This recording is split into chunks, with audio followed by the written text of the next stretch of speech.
I think Damwon did the best they could given their circumstances, but this map pool still heavily favors Liquid. SiegeGG does need to take out the default, but that'll ignite an aggressive potential for Katsang, who swings at the perfect time to take SiegeGG down and finally start to bring Damwon Gaming back into the round. Only 35 seconds left in the round. Now Palu is going to be able to equalize that. However, he quickly goes down as well. Gets a good trace on the Coda, but not enough for the kill. He has to hop over, and that's going to lead to his death. We'll have to go for a vibes play instead, but chooses to hold on to base. Ren, oh, what a spot as well. Still takes some damage from that, but not before SiegeGG is able to slip in behind. It was all a cruel ploy just to gain their confidence. SiegeGG ends up trying to back things off. Yas with the Nitro Cell out. That Nitro Cell is going to go wide. Katsang trying to find a way to get in behind Nesk. Nesk with one. Can he get the follow-up shot? He can't. Katsang will win it out. Can he get the second one here? He knows the swing's there, but Paula will shut it down. Looking to try and take down Rin, who's falling back. Nice. And what a lock in there from Nesk. Unweighted aggression for the Damwon Gaming players coming into the late round, and we're seeing it yet again here. Woogieman gets himself the double. Gonna now trade on the Woogieman, but he's ready for this. The bulletproof camera supporting him as well. Nesk is gonna find the next one as he takes up the rappel position on the big window. Tries to look for a second, but again, Katsang wins out that fight to even things yet again. Rin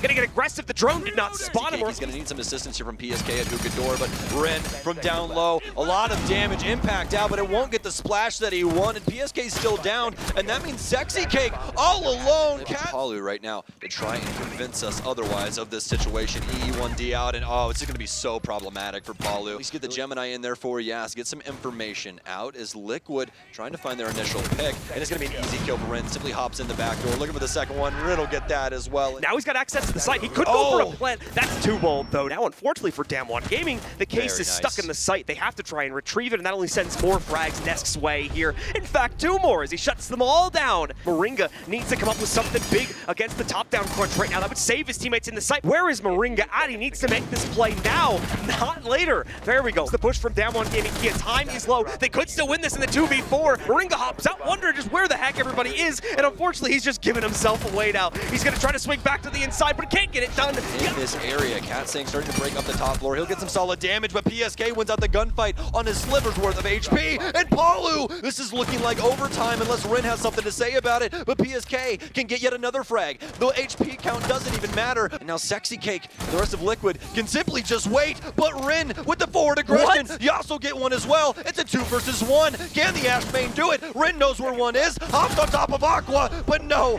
He wins the fight regardless. Takes down Boogeyman. He's going to be able to get one player on Repel. That'll take down Katsang Coded. Also going into a down state, but now he needs to get the plant down. Palu countering out the pushes, though. He's shutting it all down, and Team Liquid take control just finally after they take the lead for themselves. The main site, he knows the pressure's about to get very hot in there, so does not want to be there when the rotates come through. Fails to account for the blue rotate, however. 2v1 unfortunately lets Palu run across and get into the site. He'll need to deny this plant. He needs to do it right now. Goes in, wants to commit to this swing, but no, the planter will go down onto the ground. Now there's a lot more time to play with. Yes, Boogeyman now needs to move in here and successfully take out both these players. No longer they need an eye on the timer. That perfect combo of ranged and close, long range, and close range fighting capability. As I'm continuing to talk, though, Liquid are tearing apart this attack here. That is, of course, until the swings come out from Damwon Gaming. They trade behind the plant, probably not going to happen. But hey, a free one against Moringa. He'll take that all day, every day. Oh, okay, PSK. Thankfully, we'll be able to do so, but then gives away the opportunity for a triple kill on Yas. 30 seconds left. Might be difficult to pull off here. However, Palu has the read on Yas time, so the extension, specifically in the library, might fall back quickly. Rin can't get the lock on his opponent immediately. His opponent on the other side of this one, Palu, knows exactly where he's at. Rin's gonna go for the pistol fight, though, and it's not gonna work out. Ultimately, we'll see him actually take up a window position. Katsang, PSK gives his opponent a chance to react that one, but not the same thing for Yas. CWG are going to be going for some crazy things. Boogeyman going to try and back it up. They're going to start to apply pressure to Solarium. Frag grenade downstairs, and Palu with a bank shot. 1-6-0 right now for the South Korean player. A big pickup here for Palu. Yas will be able to refrag onto Moringa, but SiegeGG one of his own, and the shots. An opportunity here to handle the Solarium player. PSK with a beautiful shot onto Rin. They don't know where the last one is, but PSK floods in for the offense. DK, though, have to try and find some answers, but it's not for their side to say. Nice ping coming out, but it's still not going to lead to anything against the Team Liquid roster, just as of yet. Moringa instead strikes next, and there you have it, ladies and gentlemen. Very, very quickly, the rest of the DK roster falls, and with that, Team Liquid take this quarterfinal 2-0 in their favor, and they push themselves forward into the semifinals. Little bit shocked that SSG let Oregon slip through and know that they need to hold this firm. It looks like that is the case. C4 is successful. Joystick gets a mark with the stun. As Shepard goes for the plant, but there's nobody. Does anybody know? Rampy, look how close you are. You're going to have to deal with this, but he'll be involved in a bout with Dan and Scyther and Joystick. Everybody getting in on the kills. They trail in terms of the round count, but they've got a nice set on the site. Rampy falls, Shepard's in the site, Diffuser going down, but they trade it off. And just like that, Shepard realizes he's only got Dan to watch. Doing a great job so far, by the way, as thinking Nade will need to be the hero. He doesn't see it. Dan has been so good. Perfect timing and laugh. It'll be traded back with Bosco picking up a big double piece. Dan bursts into the middle of the site. Bosco goes down. Rampy down below, but he doesn't have access to a nitro cell. They know where he is, but nobody's able to stop him, so Dan will do Overwatch. Shuts down thinking Nade on the re-entry. Dan 6-0 right now. Dan has an angle, line of sight. And he wins it. Beautiful shot from Dan. Yeah, hit to throw it low for that to happen. And SSG getting aggressive. They'll get 2. Rampy with a 3rd. Despite all this, they're still giving it their college try. And Dan jumps down, but no, he's finally been finished off. Shepard realizes with only 5 seconds left, a nice semi-impactless kill. And he's got another for him, but they're not going to give him that very last kill despite here, but this could be a tough shot. Free fire, oh, he narrowly misses. The Zofia will engage. Damage being done to him, but Fultz just simply outmuscles him. And a swing as that spot that you talked about. Poor characteristic on his end as he misses his shots. Thinking he's the first one to die from SSG, but Fultz is just walking in large and in charge. Shepard takes him down. His reign of terror is over as both kills now sit on Shepard's shoulder. He's got marks, and he has a nitro cell in hand. It'll go up. Did they dance around it? Yes, it has. Has Shepard pulled trigger just yet? What? No. He manages to take out Hot and Cold. It goes off, but it's the wrong target prioritization. But there will be sights trained from Space Station in the direction that he goes. Candelas go off as it's a rave in the back of the site. And oh, missed opportunity as Rampy blinds everyone around him. He doesn't see always there, and he gets flattened for it. And all of a sudden, Empire has the lead. They try to swing onto the diffuser, but thank goodness for Hot and Cold above. He's on it, and they know that they're going to try to push it through the main door. He sticks this. Scyther watching. He's getting pushed for it. Down he goes. Hot and Cold is in, and he'll clutch up huge. Line goes out. Candelas will as well as Rampy drops in. Fultz leads things off, thinking Nade wastes no time to get that diffuser down. And SSG are just sweeping right through the site. Get out the brooms. And they're still spam pinging away. Scyther, oh, a missed opportunity on Bosco. And out falls all on the shoulders of Joystick, who still has some marks, but Rampy pivots. He'll trudge through it anyway, taking a heap of damage. Dan shuts down thinking Nade. He gets punished for that. Shepard dropped as Hot and Cold breaks on in. They've swept their way through reading, but right now always is better, and Joystick has not been removed from his spot. He looks over to the left. He'll trudge in, look to the right, gives himself away, but the time just doesn't work. Joystick holds it down, and SSG's map goes to Empire by a score of 7-4. Oops, C4 from Shepard, but he doesn't toss it. Dan will get the lead-off kill. Down goes Fultz, and there's the toss. The bomb site, but no way! Joystick, the ballsiest man in the server. Absolutely terrible vibes from the SSG attacks. Nice shot there from Rampy, but Joystick is there. Got to find 4 full HP targets. Not going to happen. He won't even get Joystick. Oh, a drop shot. Joystick knows the Ash is coming now. He's aggressively taking the fight. Joystick does not lose those. The Cyborg is back, baby! 2 big kills from his position, and SSG are just running into their doom. It's only thinking Nade getting that diffuser planted, but they'll stop him in his tracks. Well, you've still got a hard destructor, but Fultz is currently going 0-3. Bosco's been downed as Empire just taking the fights to SSG. But no, they could change at any moment. The King Nade, for example, is going to get Joystick. Just pushes in, taking the fight right to them. Down goes Scyther. A round that was originally out of their grasp is now very winnable as SSG are cleaning up. Always punishes thinking Nade, so Rampy will have to do it all on his own. With limited intel and limited time, he finds himself in a 1v1 and narrowly makes that one a 1v0 and gives his team the round. Picking up the case, he'll go for the defuse. Marks in, and there's a nitro cell for always, but he botches it and hits it just because of how low Rampy was. You're going to wait for the rush on in as the Selmas go off, and Scyther is in the bomb site getting the diffuser planted. Rampy is all aware of this. He gets slaughtered by Dan. Down goes always, so Dan now pushing up aggressively, thinking Nade from below will try to do some work, and he'll do it, stopping Scyther in his tracks and getting the other kill as well onto always. They're going to try to bait him out on time. He's only got 1 second left. No kill. Kill doesn't matter. Teams trade off 1 apiece as the action's going to happen much faster than we thought. Plant going down right in the single panel. Fultz is behind him though, but he gets gunned down by Always, and it looks like Shepard's going to be successful. Yes, he is. He pops up. Always still with the coverage here, but Rampy tries a re-entry, and it works quite successfully. He's arm in arm with Thinking Nade. Scyther will have to drop at some point, and that's exactly where Thinking Nade is going to be, but no, Thinking Nade peeks when he doesn't need to, and it's Scyther and Rampy in a 1v1. Around blue they'll play. Scyther still watching the angle, and Rampy slaps him down, and he has plenty of time as he looks in one direction, stops it, and Fultz pre-fires. Still has the attention of Bosco. Down he goes, and Fultz picks up another 3 big kills for Fultz, and it's all left to Dan, who survives a nitro cell, but doesn't survive Rampy, and Space Station pushes overtime. Easy job there. Fultz, he's done this before. He's done this challenge before. And he's not going to go for it this time. Dan's going to force the initiative. Red is so crucial to the outcome of this round. It's going to be Dan for a second. SSG are in major trouble. Rampy, though, good enough for one. Rampy has so much work that needs to be done. Being tracked away, he tries to contend with the Maverick, out-dueling as he has multiple angles to cover, but Empire just breeze on in. They came so close, but Thinking Nade's return to the top of the stairs gets caught, and Empire move on to the semifinals. Absolute heartbreaker there for SSG. This map ban phase did not go any way that we thought it was going to go. Uncomfortably starting to shift their way forward, mainly out of a necessity rather than it right there and inside of that fight. Fantasy, though, puts it right back under the control of FURIA, and Miracle's going to push it to a detrimental point now as Rafal, the only one left. He does manage to get the jump onto Fantasy to take him down. He used his last EU 1D earlier on when that refrag came in, but then eventually they just hit this moment where they know everything that's going to happen, but apparently not inside of that engagement.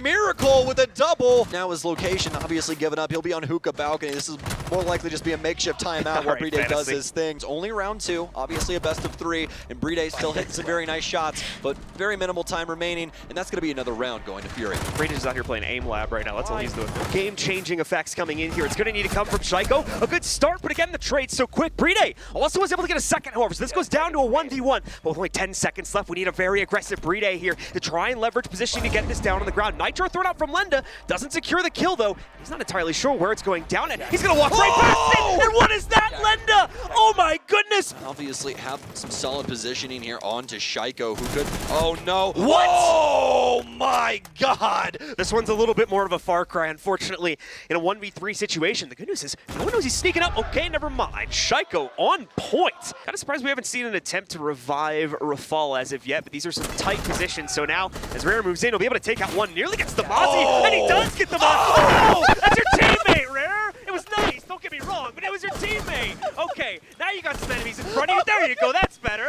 As Rare's gonna move in, take out, there's the triple kill. Lem's, in the meanwhile, slowly creeping up. He's gonna give us some nice headshots of his own. 1, 2, and 3, as he responds insanely well. Shaiiko looking for one, but doesn't know the exact position of these Furia members. At Nitro Cell not going to hit much. Perfect change-up so far in the strategy here from Furia. Once again, waiting for the BDS roster to make mistakes, and that's a big one right there. Rare able to negotiate his 3rd kill in the round. Tall for the Furia roster here. Shaiiko trying to move forward to deny the plan. He succeeds in doing it. There's only 10 seconds to make up for it, but thankfully Miracle's in a great position at the top of Cool Vibes. Licking at his heels. Oh, Rafal. Oh no, it's the pre-fire. If he oversteps, he sees him. Oh, the damage finally coming in from the Vector. Up to back it up with a pistol. Moves up to the door. Knows exactly the positioning of the Goyo, but he can't get the shots to land. Rare, the gunfight. Where is it? There it is. Miracle playing from a different position right now, but Rare gonna try to jump down. Even better, Miracle picking up the first kill against Shaiiko. Bride is all that's left, and he doesn't even see his last opponent. Frag grenade is now starting to come out from Fantasy, but it looks like they're gonna have to stack up and try and make a play for Vibes here. Rafal as the point man. He'll take a lot of damage. He goes for the repeat, but bullets still being flown through.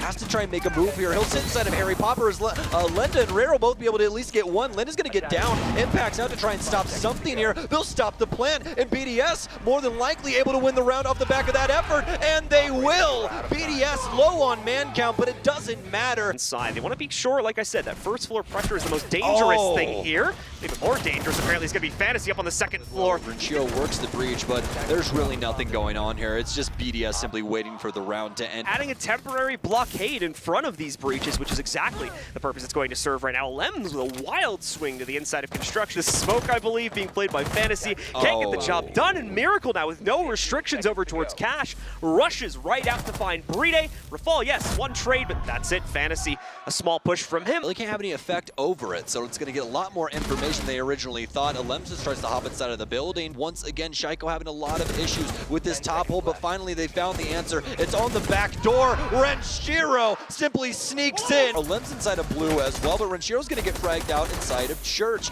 Alem's simply holding on to this for the time being before Heise makes his move. He'll be able to knock down the case. He's going to hold on to this in Moto. It's a 1 versus 2. Rafal knows where he is, but Furia with the plays. FURIA taking up a new position. They realize he shifted towards it, though. Not even the red ping either, but it's going to be enough to take him down. And now Rafal ready to try and gunfight back. Can he get the initial frag? No. All of the damage coming onto him instead, but not before he delivers quite a few shots to highs. Let's see what the rest of BDS can do, though. Way too many people to try and get this frag that would end the round for them if he could find Rare, but Massive amount of FURIA's time bank has now been wasted, and how did that happen? splattered his friend. Still don't know how it ended up transpiring. Speaking of splattering, Fantasy's going to be able to get one, but it's immediately refract. I don't see this going very much farther, although Miracle might have an opportunity here, and they will pull my words right out of my mouth. Here it comes. Able to prone it out, M590 close, simply just feeds the magazine into dirt. Policy coming into fold there now for the defense. From where the breach was just made by FURIA a few seconds ago, he can swing like this. An instant denial against Rare. Knows he has a second one, and it's so clean from Shaiiko as he gets the quad. But as you can see, it's a brutal crossfire, and he'll fall victim to it. It's gonna keep her there. Oh my God, Shaiiko! Single bullet, able to take down Lenda, and FURIA are falling apart at the seams. Look at his poor health, John, and just slowly dwindling from the electricity surging through his body. Players alive in the full 5-player strength up on the site. However, the first kill is still gonna end up. Oh my no. goodness, 2 kills now. And Brede is able to find a different kill. Miracle goes down. Rare trades it out. He's fragging so desperately to keep his team in it, but it's not gonna work. BDS get it done. They take the matchup 2-0, and they're going on to the semifinals. BDS with 6 rounds in a row. DZ banning console is a big surprise. Plant going down, Nitro Star gets tossed out, but NJR is impervious to the damage, and he'll have no problem completing it. But no, at the last second, Neskin returns. Flank watch for DZ, quite poor, but DZ have a lot more work to be done. Ali Mao on the flank, he'll catch one. Playing around the bomb chassis, looking long range. Ali Mao on the flank, though, trying to do his best Neskin impression as Neskin, the man, the myth, the legend, takes out Pambazoo, all the guns from Team 1 falling in, and Levy all of a sudden, well, the Levy breaks. And damn the torpedoes on that one, because he's going to cut everybody down. 1 kill for NJR, but oh my, NJR involved in a provocation. Nice shot by Pambazoo, taking advantage of the smoke, who swings on out. Lagonis is down, and now another will follow him as KDS is buried next to him. Down goes Alamau. Good use of the nades, but what a peek from Levy. He just keeps holding it together for his team. The focus from Dark Zero is elsewhere. So he repositions over towards A. He tracks perfectly, and it's another 3K for Levy. Dark Zero going for Classic Hold. They have 90 control, and they want to breach the site as quickly as they can. Team 1 don't have a numbers advantage, and it will actually get worse even though there's a down on the Hyper, but BC will do his task of getting the diffuser down. While Hyper bleeds out next to him. Neskin will need to stop this in its tracks, and there you go, but nobody's watching! How is nobody watching? Where are you looking? And JR goes for it, but Neskin runs away at the worst possible opportunity. C4 still goes out, though, and it's still successful! What a flick from KDS! Grenade goes in, over towards Vault. Levy gets flushed out. Perfect coordination. He sees one, and the Jiggle Peek comes in. This will just simply be a 50-50 test of reflexes. Lagonis is on the hunt. He doesn't do enough damage. There's going to be 2 eyes trained on him, and he's just getting worn down. On the ground is BC, and he can't hit the shots. For that one, and he, didn't get a kill, but, okay, no longer worth it. Mirror window goes down, and Ali Mao is just on a rampage at the moment. Hyper answers back, but he is not long for this earth as Pambazoo will fight inside a trophy. A lot of angles to cover, but he's so deadly with the triple kill. He has no information, but Pambazoo peeks early on the ground, and he pre-fires, yet puzzlingly, KDS wins the gunfight. They can pick them off, especially with how much they've worn down Pambazoo. They flush out NJR. That's another domino that falls. The Lion is in, and Lagonis is going for the plant. Pambazoo sees one, trying his best, and well, there's an awful lot resting on him. Again, another clutch situation, and he picks up a second kill. Looking around, but no, he won't be able to pull it off. 2 rounds in a row, just falling short, and map number 1 goes to Team 1. BC holds on to the diffuser as you come to expect, and a small rotate for KDS, but he's read like a book. Dark Zero continues to go up. Ali Mao runs out, though. This is a brazen move. They'll look to get him as he pulls back in. He somehow managed to get out of there, but no, he doesn't see NJR on the window, leaving Neskin all alone. Firing through the wall, a 1v2. BC has that diffuser. He needs to go for the plant. He does just that. Eclipse has been mighty strong, but he's been downed, and all he needs to do is get to BC on time. Lagonis is down below 2. This is a nice double Nitro cell. and they'll need to be conscious of this. Lagonis misses out though. He gets, or Pambazoo rather, gets smoked, and another for KDS patrolling, and a third is in the books as the Sophia trudges on in, and it's a huge 3K from KDS. Different angle, and he's not going to find it. Neskin missing an opportunity and giving his position away as Hyper gets another kill for his team. But there, great pick from Neskin, and he sees the foot of another over by Chimney, but it's Levy to get the kill. The same target, two different players, and Levy gets a second with the pistol. This can be capitalized off of Neskin. He's looking towards bar backstory, gives his position away. It's across from Levy. No way! How many clutches are these kids gonna pull off, Michael? Grenade will go up, and Ali Mao gets around it, and Pambazoo done and dusted. Eclipse technically credited with the very first kill, though, as DZ clean up, but they battle back and forth. Now sees him, and now will drop. You can't let him get away, but he does. Hyper swings and turns and shuts down Ali Mao. KDS was the hero of the previous round, but he's gonna look the wrong way here. Trying out duel two different players. He doesn't have his targets lined up appropriately, and DZ simply outmuscle him and still hasn't rightfully made it so. NJR is down for the count. Pambazoo's 1 HP follows. BC gets swung on. That's Diffuser surrendered, so DZ will have to go frag hunting. They do just that, but a 1v1 between Levy and Hyper is left, and what a 4K from Levy. What did he just use to, oh, it was to break the Aruni gate on the main door. I was so confused, and so are we again? What? Goes over to the back bar and gives his position away, but there's nobody to receive that as Pambazoo tries to leave the site, but KDS punishes him for that. BC in a 1v4, he sees one target, but he's not successful. Another round for Team 1 as they flash as Lagonis swings on in. Nobody from DZ to contest that. Levy will swing in as well as Team 1 just storms the gate. Hyper picks up his double kill though, and his position is unknown. As you can see, confusion from KDS. He sees the Aruni by Piano. The Hibana's there in tow, but Eclipse punishes both of them. And DZ get round 3. Looks like they're going for libraries. We hit the last minute. And there you go, first Cape fatality. 2 fall is Eclipse. Alamau traded right off. NJR still playing over by Chimney. He's pinched though, and Levy just walks right in. Neskin might walk right into it. Lagonis takes out Hyper, so no, the Aruni is not going to be a significant factor here. Pambazoo's been down as well by Levy, so BC will need to clutch up, but he won't do it. Dark Zero gets sent home, and we've got an all-Brazilian semifinal with Team Liquid versus Team 1 tomorrow. As well as an all-European semi, and it looks like the two regions have been locked in